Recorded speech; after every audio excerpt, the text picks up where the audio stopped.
When you think about bank security, what comes to mind? Probably giant steel vaults and thick walls, right? Well, today, the real vaults are digital. They hold our data. So the big question is, how do you actually guard something you can't even see? That's what we're diving into. Yeah, it's a total mind shift. Banks aren't just guarding cash anymore. They're guarding data, your data, my data. And their biggest threat isn't some guy in a ski mask. It's a hacker 1,000 miles away. So regulators are stepping in and saying, okay, prove it. Prove to us your digital vaults are actually locked tight. Okay, so how do you even measure cybersecurity? It's not like you can just walk in and count the locks. It's invisible, it's complicated. Regulators needed a way to get everyone on the same page, right? A common yardstick. And that's where this thing called the FFIEC cyber assessment tool comes in. Everyone just calls it the CAT. And really, it's the government's peek behind the curtain at a bank's digital defenses. So what is the CAT, really?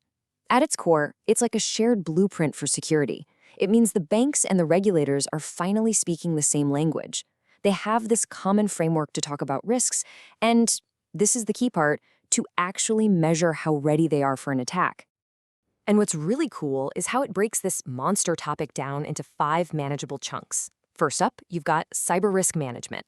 Think of that as the big picture strategy. Then, threat intelligence and monitoring. Basically, how are you keeping an eye out for the bad guys? Third is access controls. This is the nitty-gritty of who gets the keys to what. Fourth, incident response and recovery. Super important. What's the game plan when something does go wrong? And finally, vendor and third-party oversight. Because, you're only as strong as your weakest link.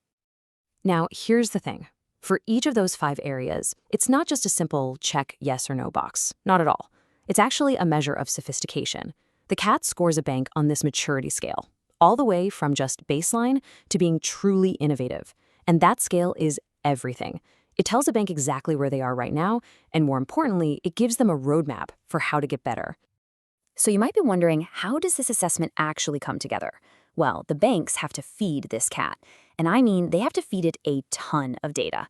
We're talking detailed maps of their entire digital world, audit trails for every single security tool, reports on every little hiccup, and even how they rate the risk of their partners. They are literally building a massive, living database that describes their security posture from top to bottom.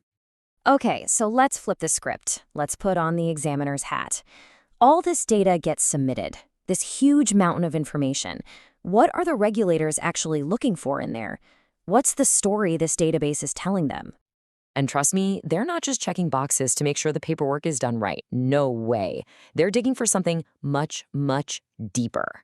They're hunting for proof of a real, living, breathing security culture.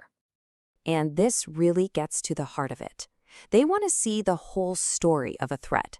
It's like, okay, did you even see the attack coming? What did you do when it hit?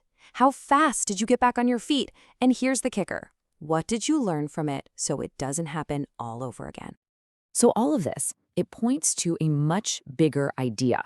If you're just looking at the CAT as more regulatory red tape, you are totally missing the point. The real purpose here is way bigger than that. I mean, just look at how it's evolved. It was introduced back in 2015, and now it's a central piece of IT exams. And get this, the data feeds directly into something called SupTech. That's short for supervisory technology. Think of it like these crazy advanced dashboards that give regulators a live, real-time pulse check on the health of the entire financial system. And that brings us to the single most important thing to understand. The CAT isn't a checklist. It's a lens.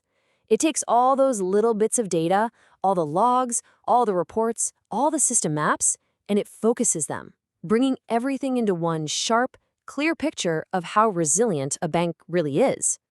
And looking through that lens, regulators see way more than just tech. They see the culture. They can see how people make decisions, how fast they react, how well they adapt.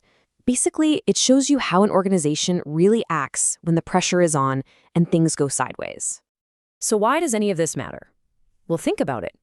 Good cybersecurity is completely invisible, right? It's all the silent, hard work that stops the disasters you never even hear about. The only time we ever notice it is when it fails. And that's what the CAT does. It gives us a way to see that invisible work.